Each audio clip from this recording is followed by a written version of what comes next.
গান করেছেন।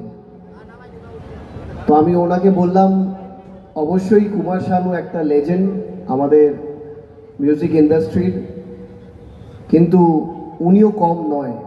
আমি যতটা বুঝি গানগুলো, গলাটা যতটা বুঝি, যতটা শুনি, আপনারাও একমত হবেন, ওনারও কিন্তু গলা বেশ ভালো। উনি যেভাবে গান করেছেন আমার মনে হয় উনি কোনো প্লেব্যাক সিঙ্গার থেকে কম নয়। তাহলে একবার জোর করে ওর জন্য হাততালি হওয়া উচিত।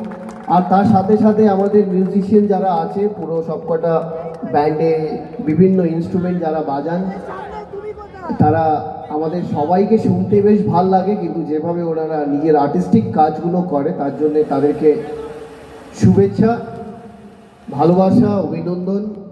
আর অবশ্যই আমাদের মাঝখানে ব্লক সভাপতি এসছেন, একটু পরেই ওনাকেও বরণ করা হবে।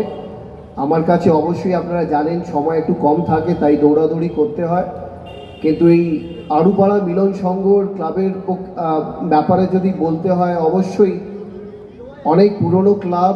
এই ক্লাবটা সবসময় স্থানীয় মানুষের পরিষেবা দেওয়ার জন্য সবসময় তৈরি থাকে, এগিয়ে থাকে। যে কোনো আপদ বিপদে ওনারা পাশে দাঁড়ান। বিভিন্ন কালচারাল প্রোগ্রামের মাধ্যমে স্থানীয় মানুষদেরকে আরও কীভাবে এন্টারটেইন করা যায়, তারা সব সময় সেই চেষ্টাটা করেন। আজকেও সেরকমই আমরা দেখতে পাচ্ছি। মা সরস্বতী পুজো অবশ্যই কয়েকদিন আগে ছিল, এখনও 3 দিন চলে।